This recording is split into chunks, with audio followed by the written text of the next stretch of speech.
이렇게 뵈니까 참 오래간만에 뵙는 것 같아요. 1년 만에 뵙는 것 같아요. 그렇죠? 2018년도에 뵙고 2019년도에 뵈니까 1년 만에 뵈는 거죠. 1년 만에. 여러분 새해 복 많이 받으시기를 축원합니다. 아주 복을 받아도요, 짜장면 먹어도 보통보다 뭘 먹어야 돼요? 곱빼기. 잘하시네. 곱빼기. 이 복도 곱빼기로 받으시기를 축원합니다. 우리 옆 사람하고 새해 복 곱빼기로 받으세요. 인사 한번 할까요? 예. 따따따블로 받으세요. 어떤 분은 그러죠. 하나님은요, 우리에게 복 주시기를 원하시는 하나님이십니다. 복 주시기를 원하세요. 그래서 우리를 택하여 주신 것이죠. 그래서 우리를 택하여. 이번 집회마다 어떻게 은혜가 크신가요? 얼마나 감사한가요? 말씀으로 또 수많은 이야기로 하나님이 우리의 마음을 채워주시는데 참 감당치 못하겠더만요. 참. 근데 참 제가 고민이 있었어요. 고민이 무슨 고민이냐? 이제 광고 이 성의 광고가 나갈 때마다 한국 최고의 강사진을 모십니다 하는데 뭔 고민이 있었느냐? 그렇죠, 우리 피영민 목사님 한국 최고의 강사님이죠. 예, 개혁주의 또 신학가로 로이드 존슨 목사님, 스펄전 목사님, 존 파이퍼 목사님 이런 분들과 하나도 견주어도 부족함이 없으신 우리 피영민 목사님 얼마나 감사한지 말씀하다. 또 우리 3대 담임 목사님 최병남 목사님, 야 끝내주시더만요. 뭐 그냥 절절절절 나오시던데, 야 코스타 또 유명 강사님이시고 게다가 또 한인교회 달라스에 있는 세미안교회를 1000명 이상으로 부흥시키셨으니 그것도 어마어마하죠. 그런데 이제 제 차례가 된 거예요. 이 고민이 안 되겠습니까? 제 이름은 물론 정성택, 정성으로 택함을 받았다 이렇지만 뭐가 있을까 고민을 좀 해봤어요. 고민을 해봤는데 생각이 하나 나오는데 뭐냐? 그래, 내가 몸무게를 뺐었지. 그 생각이 나던 몸무게. 여러분 기억나실려나 모르겠네요. 제가 몸무게가 105kg이었어요. 저도 제 모습을 다 잊어버렸어요. 105kg. 근데 제가 2년 만에 30kg를 뺐어요. 야, 어떻게 뺐느냐? 뭐 죽도록 고생해서 뺐느냐? 그게 아니라 은혜를 받으니 빠집디다. 은혜를 받으니. 제가 이제 선교지에서 돌아와서 이제 오니까 우리 피영민 목사님께서 2대 담임 목사님으로 계시는 거예요. 그러니까 선교지에서 기름기 있는 거 먹고 또 밤늦게까지 사역하고 들어오니까 몸이 겁나게 부어 있는 거예요. 부어 있는 거. 그 뒷목을 보니까 햄버거 뒤에 이렇게 있는 것 같아요. 뒷모습에 햄버거. 깜짝 놀랐어요. 그 병원에 가서 진료를 받으니까 몸무게가 그때 105kg 정도 되다 보니 이제 콜레스테롤이 높죠, 혈압이 높죠. 약 처방을 많이 해주는 거예요. 약 처방. 그런데 그러는 와중에 저희 아버님 지금은 이제 소천하셔서 하늘에 계시지만 제 아버님께서 저에게 얘기하신 게 아니라 제 아내에게 이런 얘기를 했답니다. 얘야 걱정 마라, 네 남편 죽으면 다른 데 시집 보내줄게. 그러다 야 얼마나 서럽던지. 네. 그런데 이제 저희 목사님께서 저를 보시고 그때 평신도로 선교제 갔었죠. 평신도로. 그래서 한국에 들어올 때 내가 신학을 공부를 해야겠다. 이게 선교사들도 알아야 돼요. 올바른 진리를 가르쳐 줄 수 있어야 돼요. 그래서 신학을 공부하겠다 싶어서 이제 미국에 가서 짧게 한 1, 2년 공부를 하고 다시 선교지로 가려고 마음 먹었는데 한국에 들어오자마자 저를 보시더니 그때 제가 이 콧수염도 있었어요. 근데 대뜸 저한테 말씀을 하시는데 그러지 말고 정성 여사님 내려가서 대전 침례신학대학교에 정식으로 입학하십시오. 딱 그러시는 거예요. 제가 원래 이 귀가 얇지는 않습니다. 꽤 두꺼워요. 이 귀가 두꺼워서 사람 말에 그렇게 귀를 잘 안 기울이는데 제가 또 무슨 일인가 이 영권 있는 분에 대한 이거는 순종을 참 잘하는 것 같아요.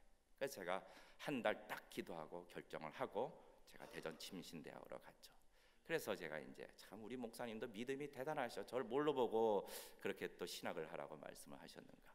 그래서 이제 내려가서 사역을 배우고 교회에서 사역을 배우는데 그때 저희 사역자들이 이렇게 앉아 있는 것 가운데 저희 목사님이 하시는 말씀이 있었어요. 사역자들을 가르쳐. 그때 좀 저처럼 이 몸이 좀 헤비하신 분들이 꽤 있었어요. 꽤 있었어요. 뭐 말하면 다 아시겠지만. 놔두시고 얘기를 하시는 말씀이 여러분들 자기 몸 하나 관리 못하면서 어떻게 주의 일을 하시겠습니까? 라는 얘기를 하시는 거예요. 그런데 이 이야기가 거기 있는 많은 사람들이 그 이야기를 들었지만 제 마음에 팍팍팍팍 하고 새겨지더만요. 이게요, 말이 새겨지면요 역사가 일어나는 줄 믿으시기를 축원합니다. 하나님의 말씀도요 우리가 깨달아 아는 것도 중요하지만 말씀이 새겨져야 돼요. 근데 우리가 뭐 말씀을 뭐 새기고 싶어서 새깁니까? 뭐 조각할 갖다 놓고 새깁니까? 아니에요. 하나님이 은혜 주실 때에 말씀도 우리 마음에 새겨집니다. 목사님의 그 말씀이 저한테 탁탁탁 진짜 하나님 말씀처럼 마음에 새겨집니다. 그래서 딱 2년 만에 제가 30kg를 빼게 됐죠. 대단하죠. 참 대단. 인간 승리라고 합디다. 예. 근데 그러고 나니까 또 지금도 살이 조금 또 올라가기 시작하네. 이게 세상 자랑을 할 게 못 되는 것 같아요. 그러다 얼마 전에 제가 또 고민을 했어요. 하나님 아버지, 과연 내가 무엇이 있을까? 근데 하나님이 제게 주시는 마음이 그런 얘기를 하시더만요. 너가 자랑할 것이 있지 않느냐? 너는 하나님의 자녀다라는 거예요. 너는 하나님의 자녀다. 너는 내 것이고 너는 하나님의 것이다. 성도님들, 우리가 자랑할 것이 무엇이 있겠습니까? 저와 여러분이 하나님의 자녀라는 사실을 자랑하는 자가 되시기를 주님의 이름으로 축원합니다. 하나님을 믿을 뿐만 아니라 그 하나님을 자랑하는 자가 되시기를 주님의 이름으로 축원합니다. 자랑이시죠, 자랑. 우리 주님이 나의 주님이라는 게 그게 우리의 자랑이 된다라는 것입니다. 여기 오신 여러분 모두는 다 마음속에 예수님을 구세주로 믿고 계시는 성도님인 줄 저는 믿습니다. 여러분 많이 행복하신가요? 어때요? 행복하신가요? 행복해야 돼요. 그러면 예수님이 어떻게 보십시다. 여러분 삶의 한 영역의 일부분이신가요? 아니면 전부가 되시나요? 전부가 되셔야 되는 거죠. 주님이 내 마음에 계시지만 그냥 삶의 한 영역, 무슨 종교 영역, 뭐 신앙생활 영역, 이 부분에서만 주인이 되시는 것이 아니라 저와 여러분의 삶의 전부가 되시기를 주님의 이름으로 축원합니다. 어떤 분들은 주님이 마음에 계시지만 주님이라고 말하면서 심부름꾼으로 여기는 거죠. 이거 해달라, 저거 해달라, 방 청소해달라, 빨래 개달라, 돌려달라, 이 심부름꾼으로 여기는 거예요. 또 어떤 사람들은 그 자판기 있잖아요. 자판기, 돈 넣으면 나오는 거 자판기. 그렇게 생각하는 거죠. 내가 콜라를 눌렀으니, 내가 분명히 동전을 넣고 콜라라는 메뉴를 눌렀으니 꼭 콜라를 주셔야만 됩니다. 그러다 사이다 나오면은 자판기 들고 막 흔들어대. 아니죠, 여러분. 우리의 전부가 되시고 우리의 주님이 되시는 거죠, 여러분. 우리 주님이 내 생명이 되시고 내 삶의 전부가 되시고 내 생의 목적이 되십니다. 이러한 고백이 날마다 있으시기를 주님의 이름으로 축원합니다. 여러분 보십시오. 우리 예수님은요, 창세전부터 지금까지 우리 예수님 같은 분이 안 계시다라는 거죠. 얼마나 고귀합니까? 이 예수님을 우리 마음에 모시고 있다면은 우리는 정말로 행복하고 만족해야 되지 않은가요? 행복하고 만족. 보시면은요, 시험에 한번 떨어졌다고 세상 무너진 것처럼 살기도 하고, 또 실패 한번 했다고 자기가 실패자라고요? 여러분, 세상도 그렇게 얘기 안 합니다. 실패를 실패자라고 말하지 않아요. 실패는 곧 뭐의 어머니라고 얘기하나요? 잘하시네. 세상도 얘기를 하는 거예요. 실패는 성공의 어머니라고 세상도 얘기하는데, 여러분, 우리 성도는요, 모든 것을 다 잃어도 실패한 자들이 아니라 모든 것을 다 잃어도 전부를 소유한 자들이다. 이것을 믿으시기를 주님의 이름으로 축원합니다. 왜요? 말씀 속에 골로새서 3장 11절 후반절에 보면은 오직 그리스도는 만유시요 만유 안에 계시느니라.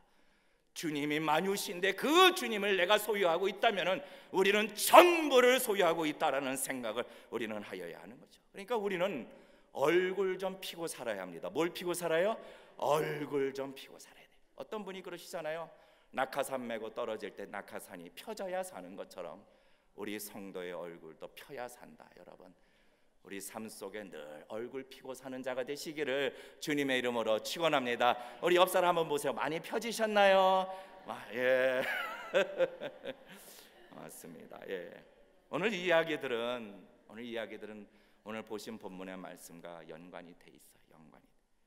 오늘 읽으신 말씀 우리 요한복음 14장 1절 말씀을 한번 같이 읽어보실까요? 요한복음 14장 1절 우리 스크린에도 나와 있는데 우리 같이 함께 읽겠습니다. 시작. 너희는 마음에 근심하지 말라. 하나님을 믿으니 또 나를 믿어라. 야, 아멘. 우리에게 주신 말씀으로 받습니다. 이 14장부터 시작되는 것은 예수님의 설교입니다. 예수님의 설교. 언제요? 이제 예수님이 막 잡히시기 전에 제자들을 모아놓고 하신 마지막 설교죠. 십자가를 지시기 전에, 고통을 당하시기 전에 하셨던 마지막 설교가 요한복음 14장부터 기록되고 있는 거예요. 이 본문이 예수님의 설교이기 때문에 우리는 사실 이 본문을 읽기만 해도 큰 은혜가 있어야 돼요. 읽기만 해도. 예수님이 설교하셨는데, 그러니까 예수님이 하신 설교를 가지고도 우리가 은혜를 못 받으면요, 우린 천사가 와서 설교해도 은혜를 못 받는 겁니다, 여러분. 영국의 어느 교회에서 담임 목사를 구하는 거예요. 담임 목사님을 구합니다. 그 자리가 비어서 스펄전 목사님께 이제 상담을 하러 간 거예요. 도움을 요청한 거예요. 담임 목사님 한 분을 추천해 주십시오라고 하는 거죠. 그 조건이 뭡니까? 조건이 이렇게 되더만요. 그 교회에서 하는 말이에요. 성경을 탁월하게 가르치시는 목사님. 무엇을 탁월하게요? 성경을. 또 불타는 사랑으로 영혼을 사랑하는 목사님. 어떤 사랑이요? 불타는 사랑으로. 또 자비로운 마음으로 상처를 싸매주시는 목사님. 어떤 마음이요? 자비로운 마음으로. 또 솔로몬의 지혜를 가진 목사님. 좋은 성품을 가지고 또 외모도 출중해야 된대. 외모도 출중하고 행정도 잘하고 창의력도 넘치는 목사님을 원합니다 라고 하는 거예요. 스펄전 목사님이 가만히 듣더니 차라리 천사를 모시지요 그랬다는 얘기가 있어요. 천사를 모시죠. 여러분, 우리 예수님의 설교를 가지고 이것이 내게 주시는 말씀이다, 은혜를 받으시기를 주님의 이름으로 축원합니다. 너희는 마음에 근심하지 말라. 하나님을 믿으니 또 나를 믿으라. 이 설교를 언제 제자들에게 하셨는가? 상황을 보죠. 먼저는 우리 제자들의 상황을 봅니다. 제자들의 상황. 당시 제자들은요, 마음이 아주 들떠 있었어요. 마음이 들떠 있었어요. 왜? 예수님을 따라다니는데 눈에 보이는 거예요. 야, 이분이다. 이분이야말로 우리가 기다렸던 왕이다. 이분이야말로 우리 민족이 기다렸던 메시아다. 구원자요, 우리 민족을 번창하게 할 왕이다. 아주 그의 제자들이 들떠 있는 거예요. 들떠 있는 거예요. 대단했죠. 게다가 이분은요, 당신께서 이 하나님의 아들이라고 얘기하시는데 그분이 하신 일을 눈으로 본 거예요. 어떤 일을 봤습니까? 가나안 혼인잔치에서 보니까 야, 끝내줍디다. 예수님이 포도주가 다 떨어졌다고 하니까 그냥 물을 갖다 항아리에 부으래. 물을 갖다 부으래. 그리고 이 물을 가지고 다시 연회장에 갖다 주래. 그랬더니 그 안에 포도 한 알이라도 있었습니까? 없었습니까? 없었어요. 진짜 물이었는데 그것이 포도주로 바뀌는 거예요. 이게요, 물이 알코올로 바뀌는 거는, 물이라는 것은 이 분자 구조가 H2O 이것이 C2H5OH로 변하는 거예요. 어떻게 이렇게 제가 잘 아느냐? 제가 이게 화학공학과 출신이고 화학공학과 출신. 여러분, 이건 기적이에요, 기적. 만약에 예수님이 이 이스라엘의 왕이다, 우리 민족의 왕이다 하시면은 이제 물만 있으면은 마실 포도주 걱정은 없는 거예요. 끝내주는 거지, 끝내줘요.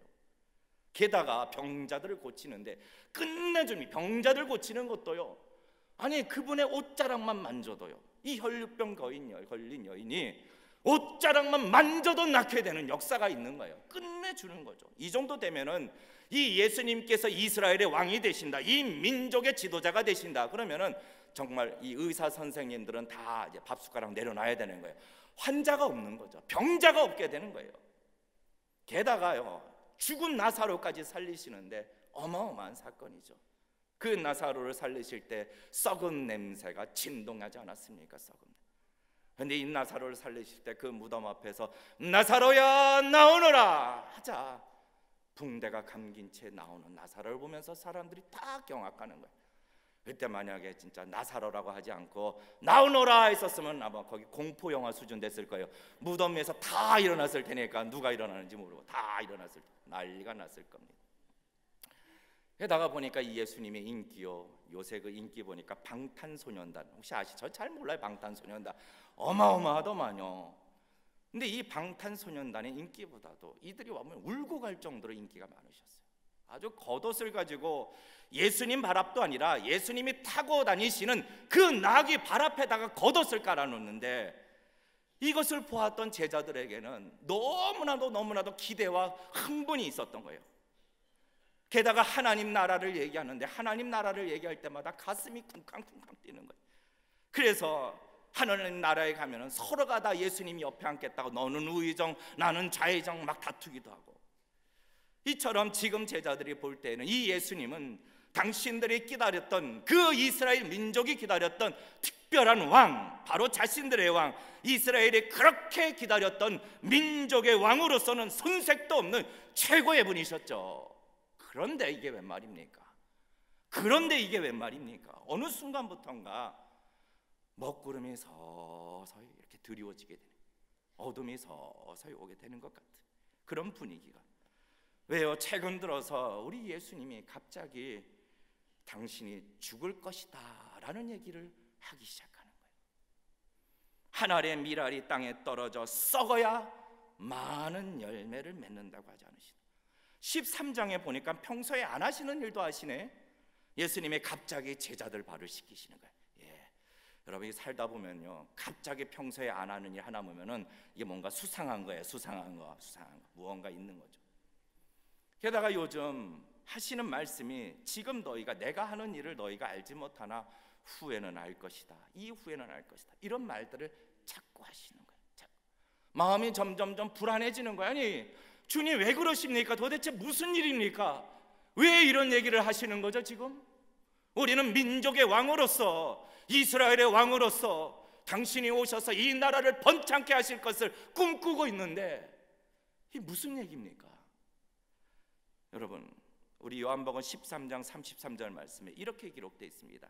우리 같이 함께 큰 소리로 읽으시죠. 시작. 소자들아, 내가 아직 잠시 너희와 함께 있겠노라.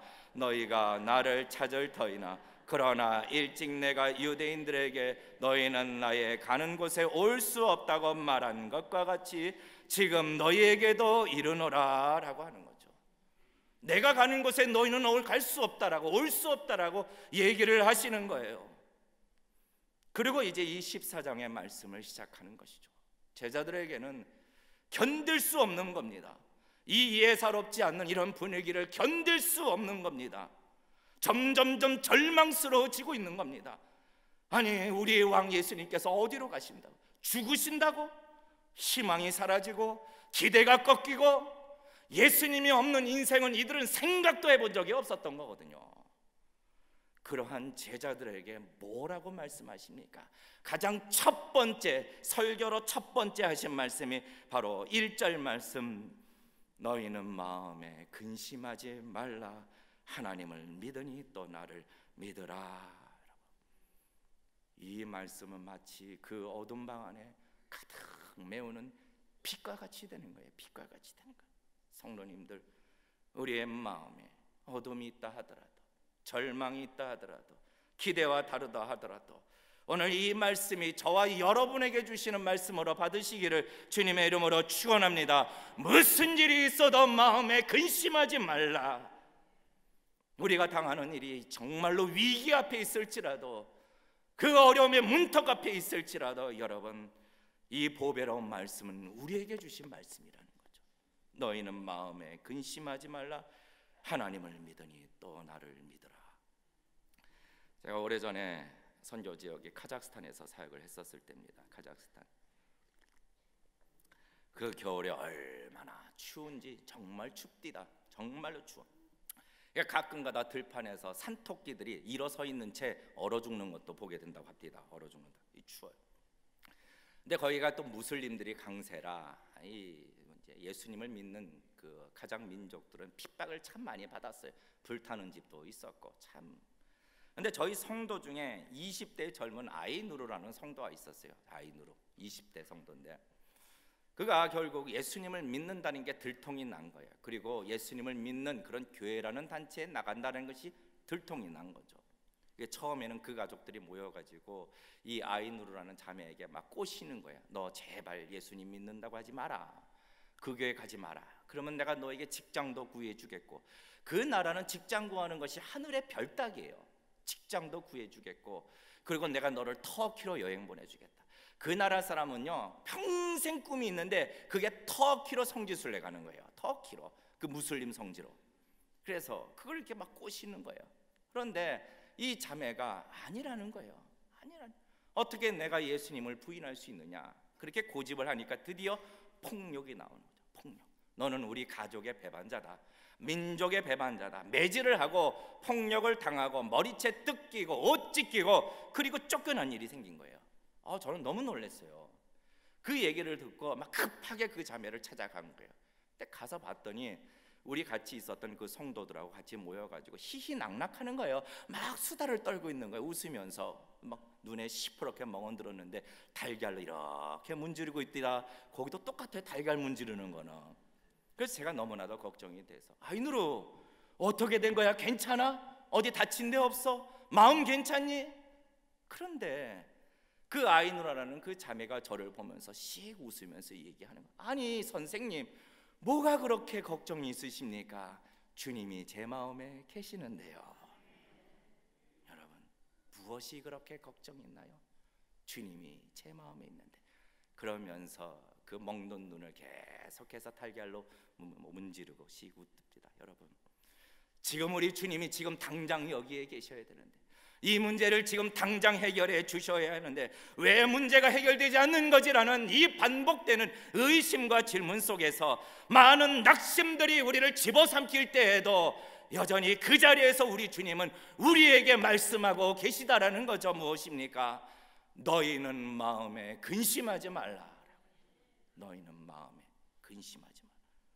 여러분, 이 말씀에, 이 복음에 대한 위대함은요 사실성에 있는 겁니다. 사실성. 거짓말로 위로하는 말씀이 아닙니다, 여러분. 그리고 오히려 여러분 매사에 듣기 좋은 말로 우리를 꼬시는 것도 아닙니다. 사실을 말해주죠. 복음은 절대로 고통이 없다고 말하지 않습니다. 오히려 복음 때문에 고통이 있을 거라고 우리에게 말을 하고 있는 거죠. 그러한 주님이 우리의 마음을 다 아시고 너희는 마음에 근심하지 말라, 하나님을 믿으니 또 나를 믿어라, 이 말씀을 하신 것은 이 문제를 하나님이 책임져 주시리라. 여러분, 이 말씀을 하고 계십니다. 이것은 이제 제자들의 마음이죠. 두 번째로 우리가 한번 볼까요? 우리 예수님의 몸, 예수님의 상황을 한번 보십시다. 이때 예수님이 어떤 상황이었는가 한번 보기를 원해요. 자, 이제 예수님은 바로 그들의 죄를 위하여 십자가에 이제 못에 박혀야 되는, 이제 붙잡힘을 받게 되는 거죠. 그 순간이 눈앞에 온 건데 그 마음에 얼마나 고통이 있을까요? 고통이 있을까요? 이제 제자 중에 하나인 가룟 유다의 그 가증스러운 키스로 말미암아 이 일이 시작되는 순간입니다. 마음이 얼마나 아팠을까요?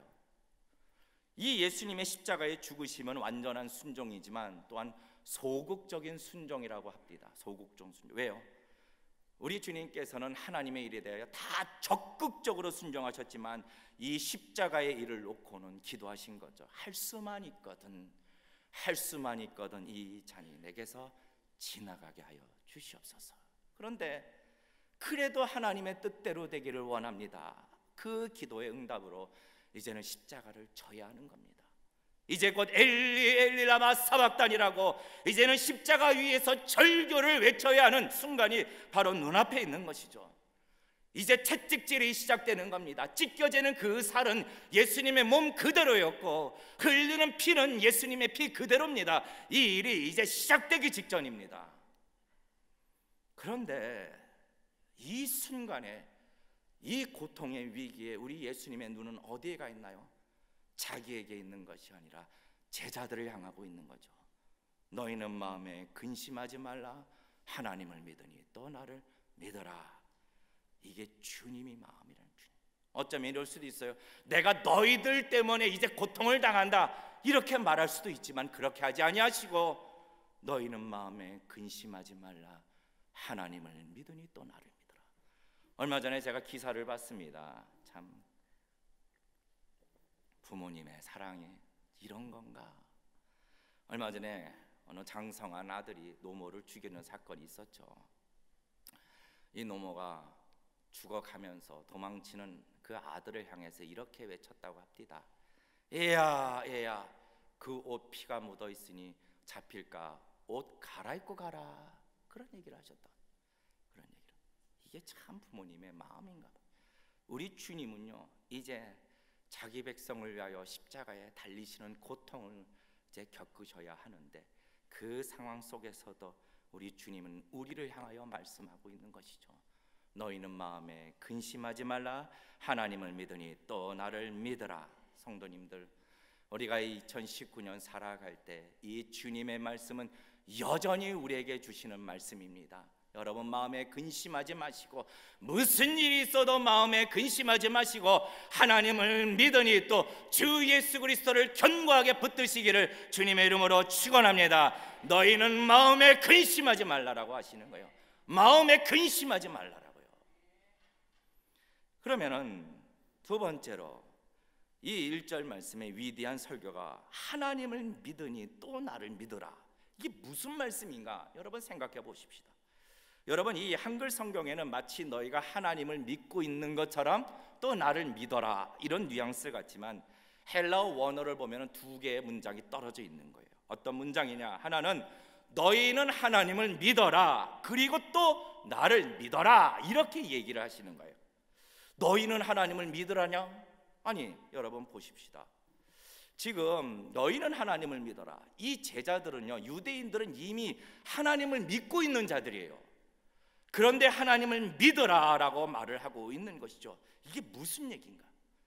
이 짧은 한마디 하나님을 믿어라, 이 말 안에는요 정말로 수많은 말씀들이 들어있는 겁니다. 수많은 말씀들이 이 짧은 문장 안에 많은 의미.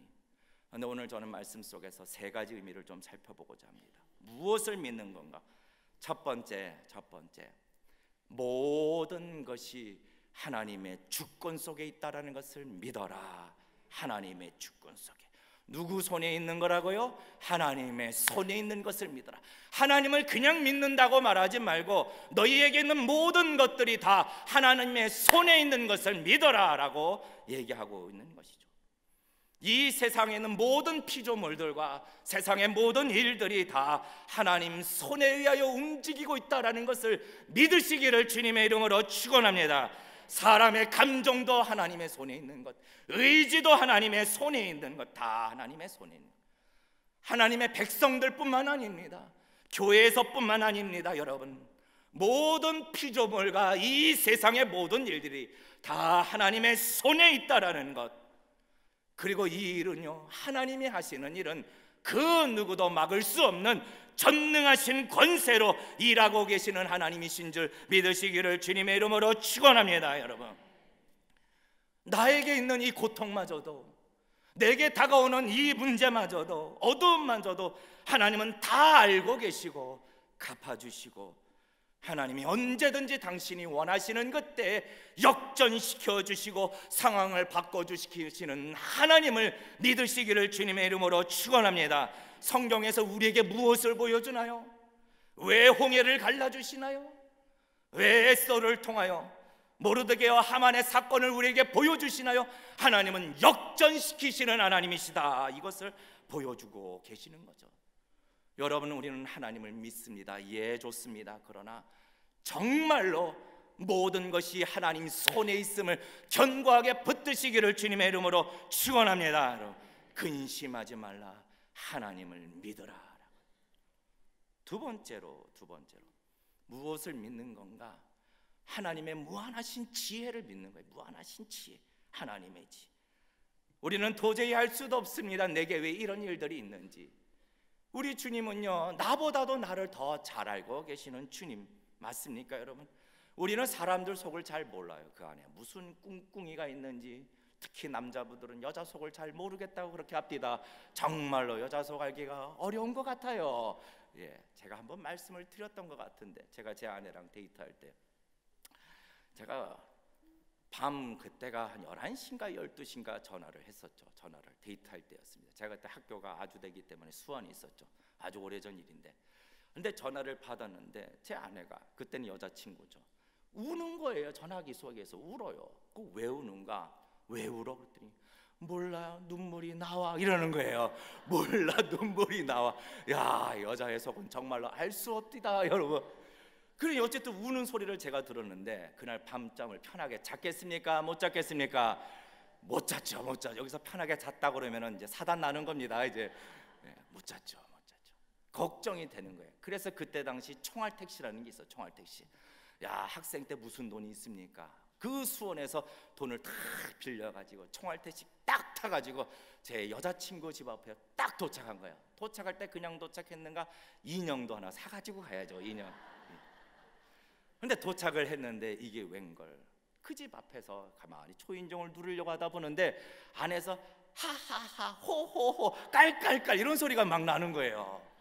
아니 안에서 막 소리가 나는데 보니까 제 아내 목소리, 그때 여자친구 목소리도 나는 거야. 아니 분명히 조금 전에 눈물이 나, 왜 그런지 모르겠어 그랬는데 막 웃고 있는 거예요. 그래서 어쨌든 초인종을 누르고 감동하라고 제가 딱 들고 있는데 나오자마자 하는 대뜸하는 말이 여기 왜 왔어?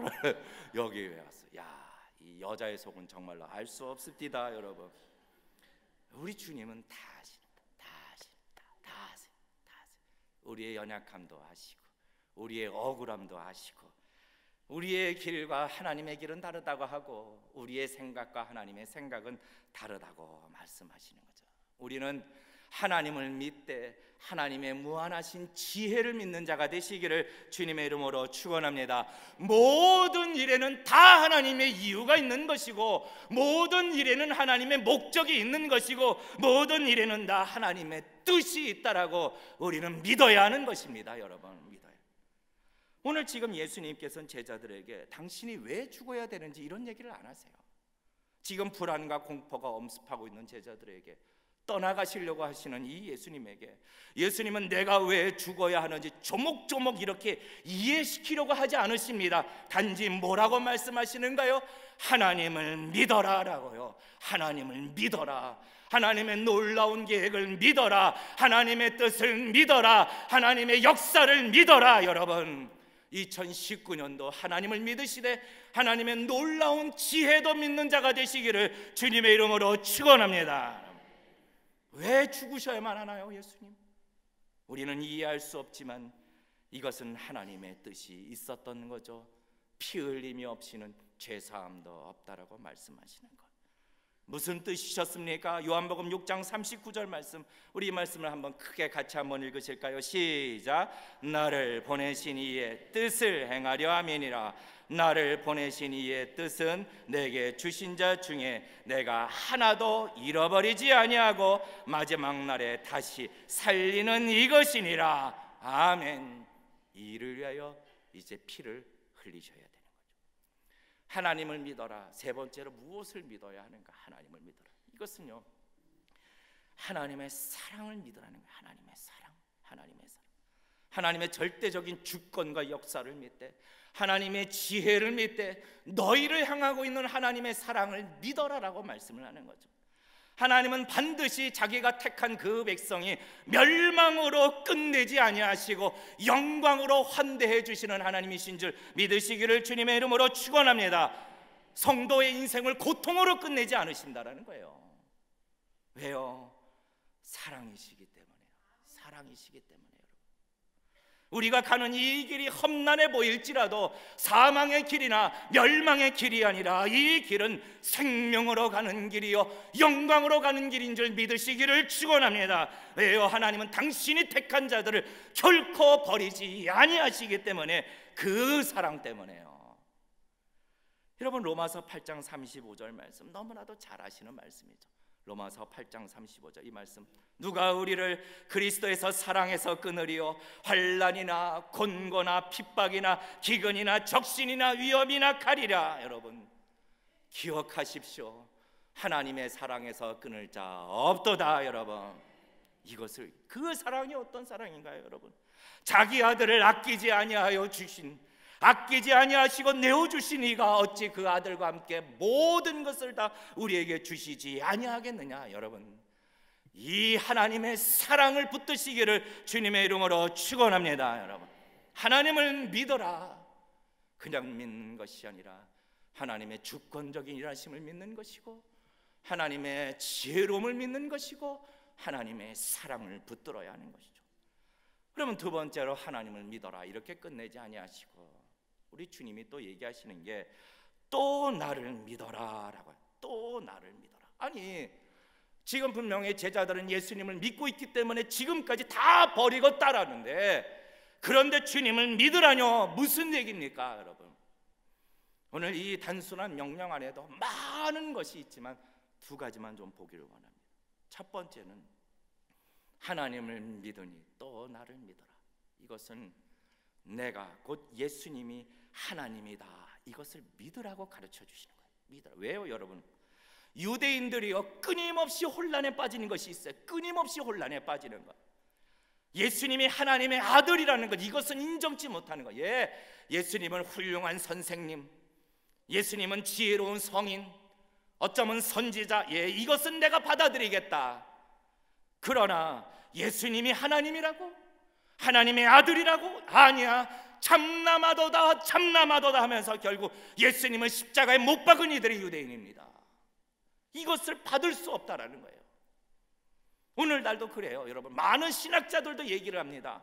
예수님에 대해서 연구를 한대. 근데 무슨 연구냐? 인간 예수, 윤리가, 위대한 윤리가 예수, 위대한 교사 예수, 위대한 혁명가 예수, 위대한 성자 예수. 예수님의 죽음은 위대한 순교자, 그 순교자의 반열에 올려놓고 좋다고 하는 거예요. 좋다고. 그러나 여러분 아무리 그 앞에 위대하고 위대하고 위대하고 위대하고 얘기해도 여러분 예수님이 하나님의 아들이라는 것은 부인하는 거죠. 부인하는 거예요. 예수님이 하나님의 아들이라는 것을 믿는다면 어찌 예수님을 믿지 않을 수 있겠나요? 여러분 14장 7절 말씀에 이 설교 가운데 이런 말씀을 하시네요. 14장 7절 우리 같이 함께 읽으실까요? 시작. 너희가 나를 알았으면 내 아버지도 알았으리라. 이제부터 너희가 그를 알았고 그 보았느니라. 아멘. 우리 예수님은요 우리가 존경해야 될 대상이 아니에요. 우리가 훌륭하다고 박수 쳐드리는 대상이 아니에요. 우리의 예수님은요 우리가 신령과 진정으로 예배를 드리고 경배를 드려야 할 하나님의 아들인 줄 믿으시기를 주님의 이름으로 축원합니다. 여러분 우리가 경배해야 할 대상이라는 거죠. 우리가 경배해야 돼요. 그분은 죽음으로 끝나시는 것이 아니라 다시 부활하셔서 그리고 승천하셔서 지금도 자기 백성을 위하여 다스리고 계시는, 그리고 마지막 날 자기 백성을 데리기 위하여 오시는 그런 우리 유일한 분으로 기억하며 살아가시기를 주님의 이름으로 축원합니다. 하나님을 믿으라. 또 나를 믿으라. 두 번째, 이 말에는 어떤 의미가 있는가? 눈에 보인다고 믿는 것이 아니라 보지 않고도 믿어라. 예수님을 보지 않고. 제자들은 하나님을 믿었어요. 보지 않고 믿은 거죠. 보지 않고도 믿는 거예요. 이것처럼 앞으로도 너희 눈에 내가 보이지 아니할지라도 너희는 나를 믿으라고 말씀하는 것이죠. 무엇입니까? 본고로 믿느냐? 보지 않고 믿는 자가 뭐라고요? 복되도다. 요한복음 20장 29절 말씀 우리 같이 함께 읽겠습니다. 시작. 예수께서 가라사대 너는 나를 본고로 믿느냐? 보지 않고 믿는 자들은 어떻다고요? 복되도다 하시니라. 아멘. 오늘날 저와 여러분은 오늘 이 말씀 그대로 보지 않고 믿는 자들로서 더 복된 자들인 줄 믿으시기를 축원합니다. 여러분 더 복된 자들이죠. 우리 예수님은 분명히 부활하셨고 승천하셨기에 우리 육신의 눈으로는 볼 수 없습니다. 그들의 제자들은 하나님을 눈으로 보지 못했지만 하나님이 일하실 것이라고는 알았어요. 뭐야? 메시아를 보내주실 거다. 이것을 믿었던 것처럼 이제 예수님은 제자들의 곁을 떠나야 합니다. 육안으로 볼 수 없죠. 그럼에도 너희는 근심하지 말라. 하나님을 믿으니 또 나를 믿어라. 여전히 일하시는 나를 믿어라 라고 하시는 말씀. 여러분 어떤 낙심이 있다 할지라도 어려움이 있을지라도 여러분 하나님을 믿으시고 예수님을 믿으시는 자가 되시기를 주님의 이름으로 축원합니다. 복되지 않고 믿는 자가 보지 않고 믿는 자가 복되도다. 음이 막 말도 헛나오네. 자 이제 마지막 말씀입니다. 설교, 예수님의 설교 중에 마지막 말씀을 좀 나누려고 해요. 그리고 끝내시는 것이 아니라 2절에 보니까 이제 예수님은요 믿는 자들에게 축복을 주는 거예요. 너희가 지금은 근심하나 너희에게는 이 축복이 있다라는 것을 생각해라. 무엇입니까? 내 아버지 집에 거할 곳이 많다라고 하는 거예요. 내 아버지 집에 거할 곳이 많다. 우리 2절 말씀을 같이 한번 읽어보실까? 2절 같이 읽겠습니다. 시작. 내 아버지 집에 거할 곳이 많도다. 그렇지 않으면 너희에게 일렀으리라. 내가 너희를 위하여 초소를 예비하러 가노니라고요. 우리 믿는 모든 자들은 결국은 천국에 가게 된다. 이것을 소망하시기를 주님의 이름으로 축원합니다. 천국이죠, 천국. 그러니까 유치원에서, 교회에서 운영하는 유치원인가 봐요. 그 유치원에서 그 선생님이 반 아이들을 모아놓고 얘기를 하는 거야. 여기 천국 가고 싶은 사람, 그러니까 막 다들 저요 하는 거야. 근데 그 중에 딱 한 여자아이가 손을 안 드네. 민지라는 여자아이 손을 안 드는 거예요. 그러니까 선생님이 너무 신기해서, 아니 왜 천국에 안 가? 천국 가고 싶지 않은 민지야? 얘기하자. 이 민지가 하는 말이, 선생님, 엄마가요 유치원 끝나면 바로 집으로 오라 그랬어요. 그래요. 바로 집으로 오라 그랬다고. 야, 엄마 말 참 잘 듣죠. 엄마 말 잘 들어야 돼. 엄마 말 잘. 요새 또 남편분들은 집에 계시는 사모님 말씀 잘 들어야 돼요. 잘 들어야 돼요. 제가 어디서 글을 보니까 선생님에게 대드는 사람들, 선생님에게 대드는 사람은 배우기 싫은 사람이고, 사장님에게 대드는 사람들은 뭐 하기 싫은 사람 같아요? 돈 벌기 싫은 사람, 돈 벌기 싫은 사람. 근데 야, 이게 있네. 마누라에게 대드는 사람, 여기 마누라 이렇게 쓰면 안 되는데, 그렇죠? 예, 부인에게 대드는 사람은 살기 싫은 사람이다라고 되네. 살기 싫은 사람. 야, 참 대단합니다. 예, 정말 잘 들어야 돼. 그런데 엄마가 집으로 오라고 그랬어요. 오늘 천국에 대해서 예수님은 뭐라고 말합니까? 하나님 아버지의 집이라고 얘기하는 거예요. 아버지의 집, 천국을. 왜 이렇게 얘기를 하셨을까? 왜 예수님은 이 천국을 아버지의 집이라고 얘기를 하셨을까? 마지막으로 말씀을 좀 보고 마치려고 합니다. 여러분, 이 아버지 집에 대한 특성은요, 어떤 특성이 있느냐? 영원성이 있어요. 무슨 성이 있다고요? 영원성. 이 아버지의 집이라고 할 때 이 집에 사용되는 헬라어 단어는 모네라고 합니다. 모네. 그런데 이 모네라는 단어는 영원한 거처라는 의미가 있는 거죠. 영원한 거처. 여러분, 이 세상의 집들은요 다 소유가 바뀌어요. 예, 그렇죠. 아무리 조물주 밑에 건물주라고 얘기해도요, 결국 그 소유주도 바뀌게 돼 있어요. 팔아야 되죠. 자녀에게 물려줘야 되죠. 그 소유권은요 결국 영원할 수가 없는 것이죠. 내 것으로 영원할 수가 없는 것입니다. 그런데 여러분 보십시오. 이 천국이라고 말하고 있는 하나님 아버지의 집은 절대로 그 소유권에 있어서 변함이 없다라는 거죠. 왜요? 영원하신 하나님 아버지의 집이기 때문에. 여러분, 우리가 천국 들어갈 때 계약하고 들어가나요? 2년 계약하고 딱 전셋집 들어가듯이, 월세 들어가듯이 이렇게 우리가 계약하고 들어가는 것이 아니에요. 우리는 천국에 들어갈 때 우리에게 주어지는 영원한 종착지, 바로 그것이 우리 하나님 아버지 집. 여러분, 서울에서는요 집 하나 장만하는 거 겁나게 어렵습니다. 겁나게 어려워요. 여러분 옛날 우리 부모님들, 어르신들 이 집 하나 평생 벌어서 집 하나 장만한다고 그러지 않으셨나요? 집 하나 장만하지. 평생 벌어서 뭐 주택 청약금 붓고 또 갯돈 와가지고 갯돈, 그러다 또 개주 튀면은 또 큰일 나고 막 난리 나는 거죠. 막 갯돈 붓고. 집 사는 일에 이렇게 평생을 바치고, 요즘은요 이 젊은 사람들요 아예 집 사는 걸 포기합니다. 못한대요. 평생을 돈을 모아도 집을 못 산대. 그래서 그냥 포기하고 집 살 생각 포기하고 월세로 산다고 합니다. 여러분. 그런데 여러분 보십시오.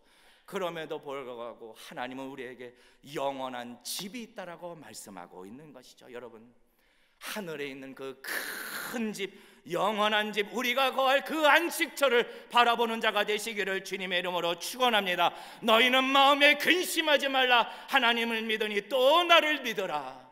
아버지 집에 거할 곳이 많도다라고요.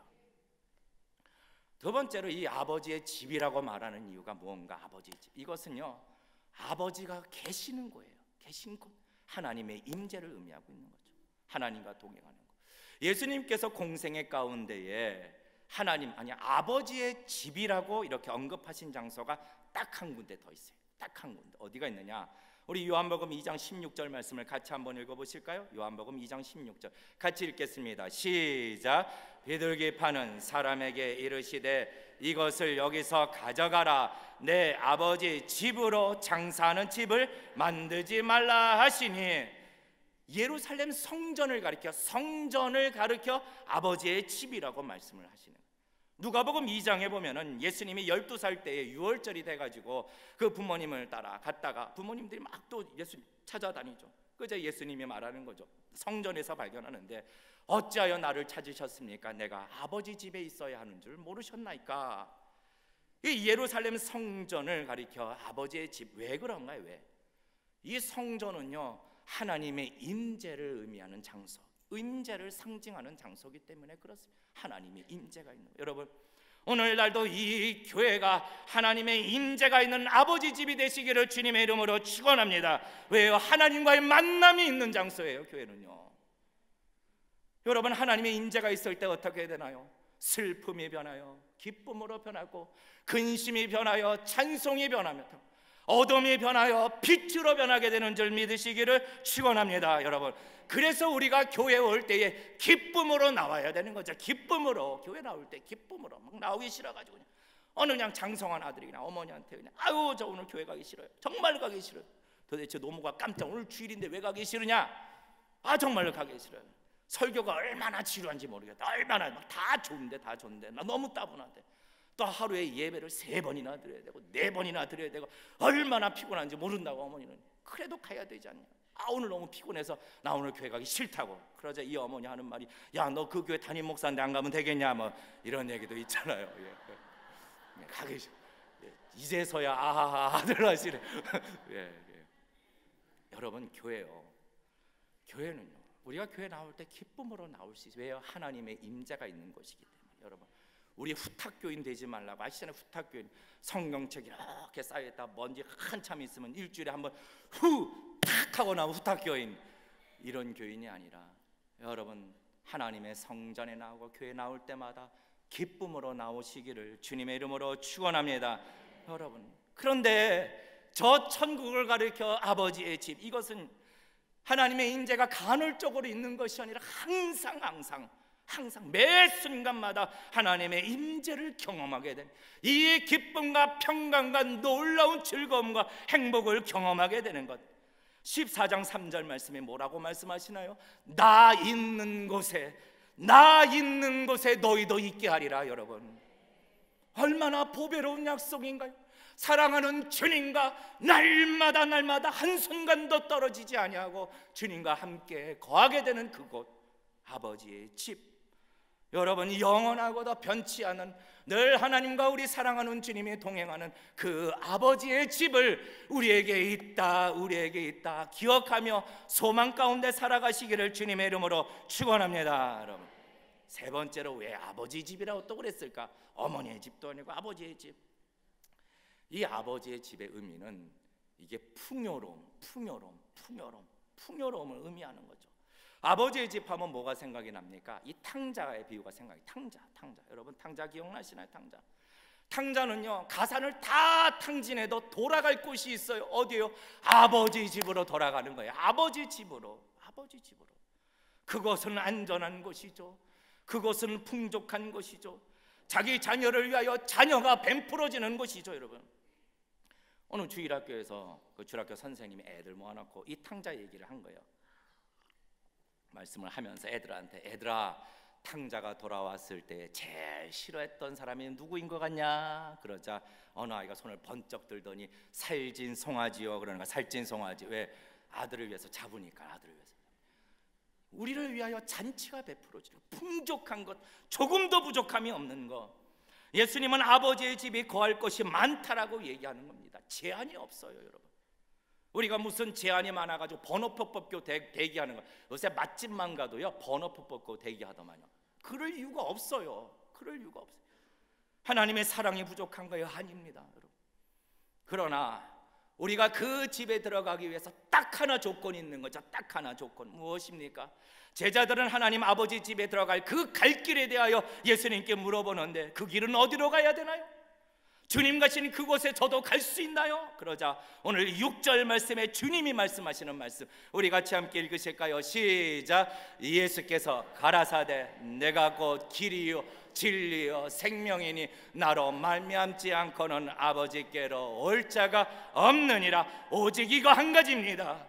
오직 예수 그리스도만이 영원히 아버지 집에 들어갈 수 있는 유일한 분이심을, 여러분 그분만이 우리를 들어가게 해줄 수 있는 분이심을 믿으시기를 주님의 이름으로 축원합니다. 그분이 저와 여러분의 주님이라는 거죠.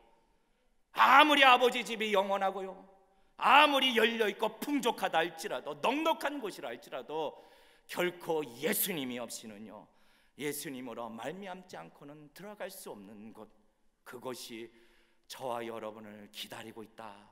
이것을 기억하는 인생이 되시기를 주님의 이름으로 축원합니다. 자, 이 아버지의 집에 대해서 마지막입니다. 마지막. 그리고 우리가 기도하려고 합니다. 마지막. 이 아버지의 집이라는 것에 대해서 예수님은 뭐라고 말씀하시는가? 이거 사실이라는 거예요. 사실이다. 아버지의 집은 사실이다라고 얘기하시는 거예요. 오늘 예수님께서 거할 곳이 많다라고 하시면서 덧붙인 말씀이 그렇지 않으면 너에게 일렀으리라 라고요.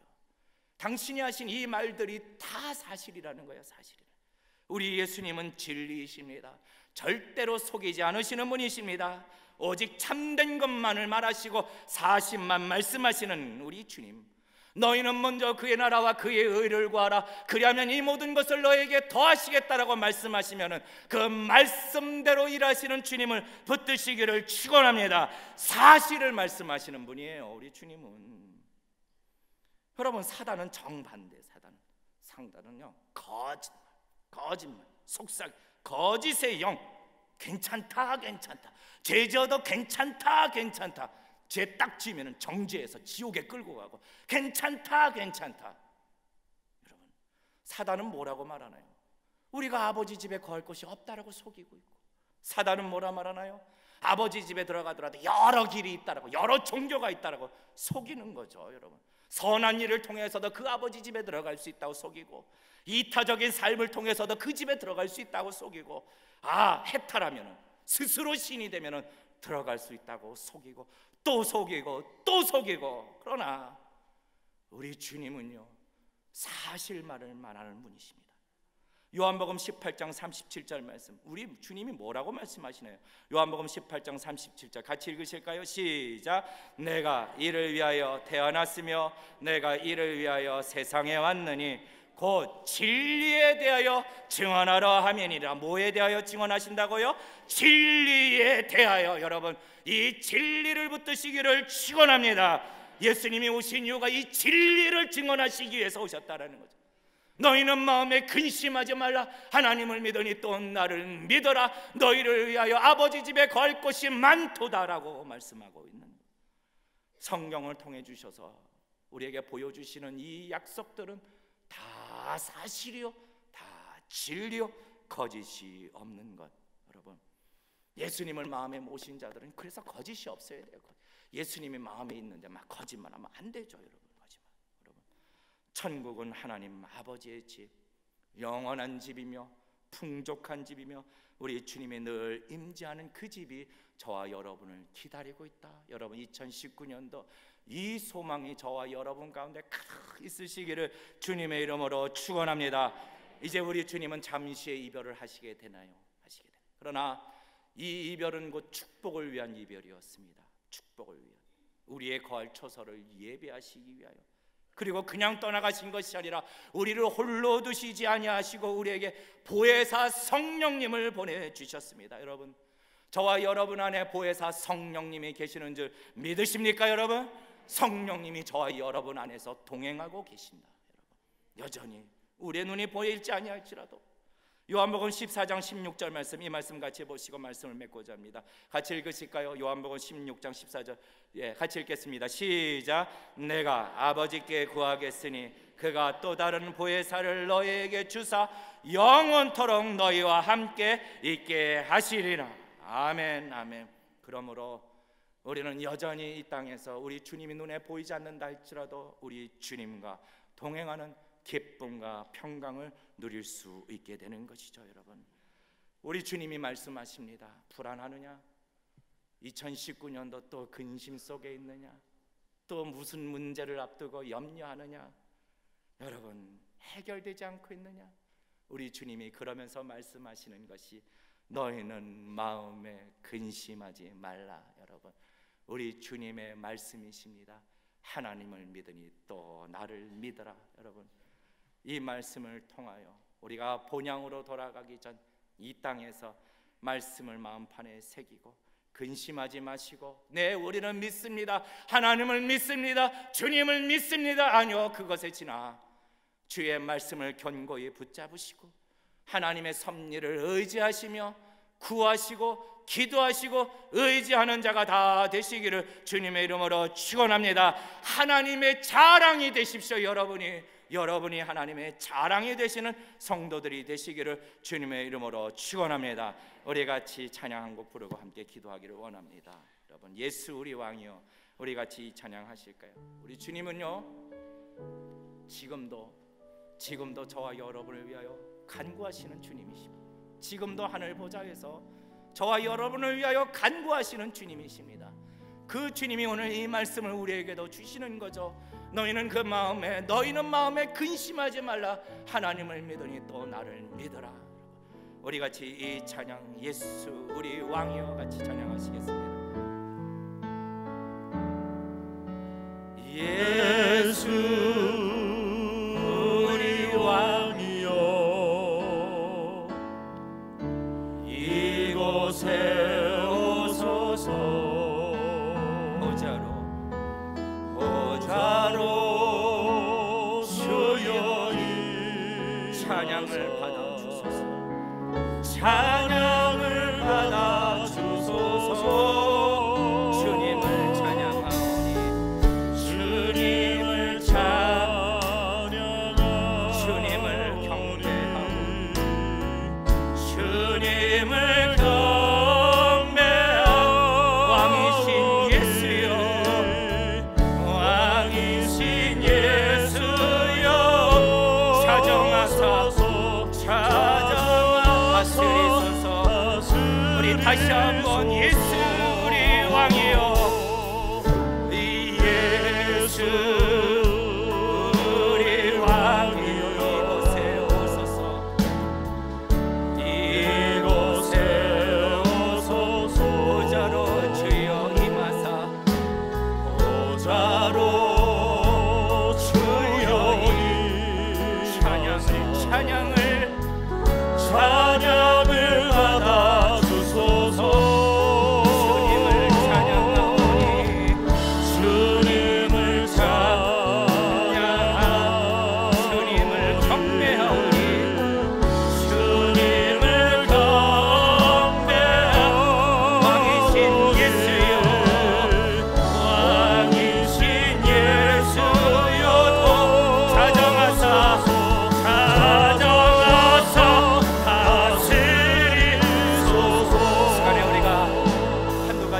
기도하기를 원합니다. 먼저 하나님, 우리 예수님은 우리의 왕이십니다. 주님, 나의 왕이십니다. 내 인생의 왕이십니다. 주님, 나를 다스려 주시옵소서.